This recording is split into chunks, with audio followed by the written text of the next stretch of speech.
Hi friends, this is Harry. Cinema bus அப்டேட்டில் ஒரு லேட்டஸ்டான ஒரு முக்கியமான ஒரு அப்டேட்டோடு வந்திருக்குங்க.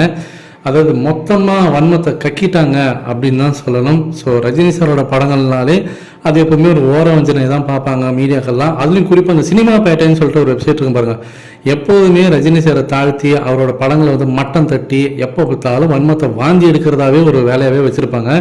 அதுலேயும் குறிப்பாக இப்போ லால் சலாம் படம் வேறு வரப்போகுது இல்லையா? ஸோ அதில் எப்படிலாம் வந்து இந்த படத்தை வந்து எப்படியாவது இந்த படத்தை நசிக்கணும் அப்படின்ற ஒரு டார்கெட் பண்ணியே பண்ணுறாங்க. ஏதோ இது ரஜினி சாரோட படம்ன்ற மாதிரி அவங்க நினச்சின்னு பண்ணுறானுங்க. ஆனால் அந்த முட்டாளங்களுக்கு தெரியாது, ரஜினி சார் அதில் ஜஸ்ட் ஒரு கேமரா தான் பண்ணுறாரு. படம் அட்டை ஃப்ளாப் ஆனாலும் ரஜினி சாரோட மார்க்கெட்டுக்கு அதுக்கு எந்த சம்மந்தமும் இல்லைன்றது அவங்களுக்கு தெரியல. என்ன பண்ணுறாங்கன்னா, வியாபாரமே ஆகலை, இந்த படம் கிடப்பில் போட்டுட்டாங்க லைக்கா நிறுவனம். அதனால் பொங்கல் ரேஸ்லேருந்து பின்வாங்குது லால் சலாம் படம் அப்படின்ற டைட்டிலோட இப்போ ரிலீஸ் பண்ணிருக்காங்க அந்த ஆர்டிக்கலை.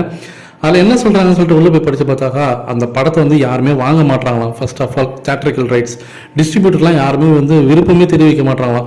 ஏன்னா கூட வந்து அயலான் படம் வருது, சிவகார்த்திகேயன் படம் வருது, கேப்டன் மில்லர் தனுஷோட படம் வருது, அந்த படத்துக்கு தான் ஆர்வம் காட்டுறாங்க. ஸோ அதனால் லால் சலாம் படத்தை யாருமே வாங்க மாட்டாங்க. இதை நாங்கள் ஃப்ரீயாக கொடுத்தா கூட நாங்கள் வாங்க மாட்டோம் அப்படின்ற மாதிரிலாம் சொல்கிறாங்களாம்.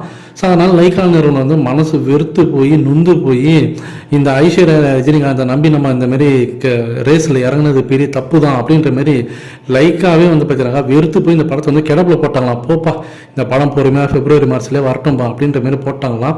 அதனால் இப்போ ஐஸ்வர்யா ரஜினிகாந்த் வந்து இப்போ மனசு ரொம்ப வெறுத்து போய் நொந்து போய் போஸ்ட் ப்ரொடக்ஷன் பண்ணியே நிறுத்திட்டாங்களாம். இந்த படம் தான் வரப்போகிறது இல்லை பொங்கலுக்கு, அப்புறம் எதுக்கு இந்த படத்துக்கு போஸ்ட் ப்ரொடக்ஷன் ஒர்க்லாம் பண்ணணும் அப்படின்ற மாதிரி அவங்களும் நிறுத்திட்டாங்களாம் அந்த ஒர்க்கே.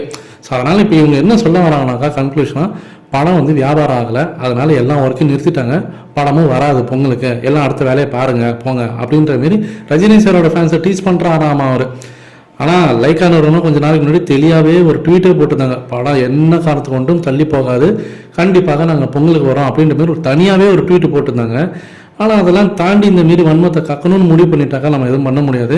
இதை பற்றி உங்களோட கருத்துக்கள் என்ன? லால் சலாம் படம் பொங்கல் ரிஸ்க்கு வருமா வராதா? நீங்கள் என்ன நினைக்கிறீங்க?